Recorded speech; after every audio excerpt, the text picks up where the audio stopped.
উত্তরাখণ্ডে ভূমিধস, এর ফলে পাতাল গঙ্গার কাছে আতঙ্ক তৈরি হয়েছে। যেটা জানা যাচ্ছে, বদ্রীনাথে জাতীয় সড়কের একাংশ বন্ধ হয়ে পড়েছে এবং আটকে পড়েছেন বহু তীর্থযাত্রী।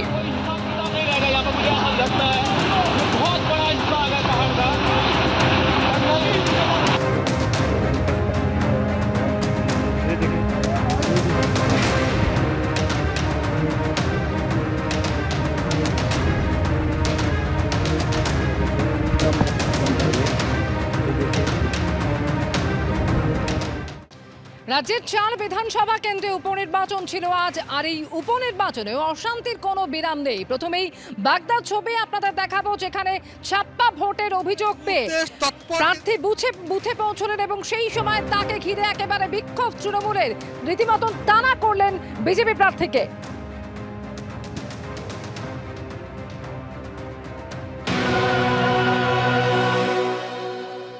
বাগদা বিধানসভা উপনির্বাচনে বিজেপি প্রার্থী বিনয় বিশ্বাস তিনি বিভিন্ন বিধানসভার বিভিন্ন জায়গায় চষে বেড়াচ্ছেন। এই মুহূর্তে এসছেন গাতপুকুরিয়া সিনিয়র মাদ্রাসা 188 নম্বর বুথ। সরাসরি কথা বলবো বিজেপি প্রার্থী বিনয় বিশ্বাসের। আপনার অভিযোগ কি? আমার কাছে এখানে অভিযোগ ছিল, আমাদের এজেন্টকে পাওয়া যাচ্ছিল না, ফোন করার পরে ওনাকে পাচ্ছিলাম না। এখানে সাপ্পা চলছিল, যেটা আমার কাছে অভিযোগ ছিল, সাপ্পা ভোট চলছিল। প্রচুর বহিরাগত দেখা যাচ্ছে, তারা বুথের ভেতরে ঢুকে গেছিলেন এবং তাদেরকে সরিয়ে দেওয়া হচ্ছে। এবং আপনারা এখানে কেন এসেছিলেন? ভোট দেওয়া হয়েছে, তোমরা চলে যাও। এখানে কেন আছেন? এখন ভোট দিয়ে বেরোলাম, ভোট দিয়ে এখন বের হচ্ছি। বিজেপি প্রার্থী অভিযোগ করছে এখানে ছাপ্পা ভোট চলছে। আমরা তো ভোট দিয়ে বের হচ্ছি, ভোট দিয়ে আমরা বের হচ্ছি। প্রিজাইডিং অফিসার মেসেজ করছে ভোটটা সাময়িক 5 মিনিট বন্ধ, সময় লাগে। সেই মতো অবস্থায় এখানকার ছেড়ে ভোট দিতে এসছে, এনারা বলতে প্রক্সি ভোট করতে এসছে।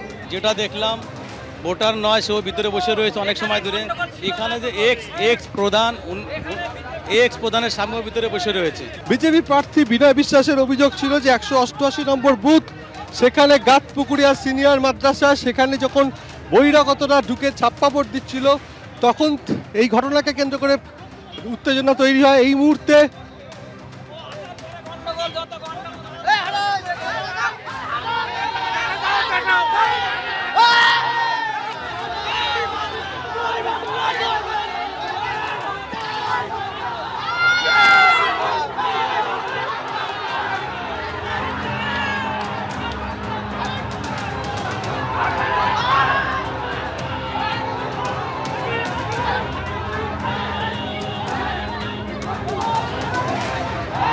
দৌড়াচ্ছে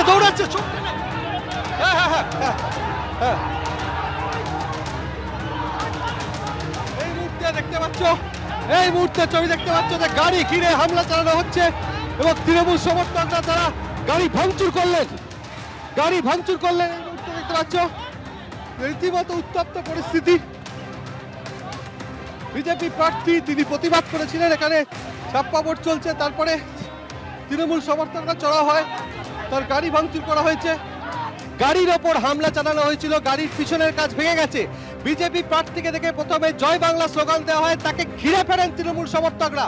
তারপরেই তাকে গাড়িতে করে তিনি যখন প্রাণে বেঁচে ফেরার চেষ্টা করে, তাকে যখন নিগ্রহ করা হচ্ছিল, কোন ক্রমে তিনি গাড়িতে উঠতে পারার পর তার গাড়ি লক্ষ্য করে ইট ছোড়া হয়েছে। সত্যি খুব লজ্জার বিষয়। আমরা কোন বাংলায় থাকি, জয় বাংলা স্লোগান দিয়ে আমার উপরে যেভাবে অ্যাটাক করলো, আমাকে তো মেরে ফেলতো। যেভাবে বড় বড় ইট দিয়ে আমার গাড়িকে ভাঙচুর করা হলো, কি কারণ? ওখানে ছাপ্পা ভোট চলছিল, সেই কারণে গিয়েছিলাম।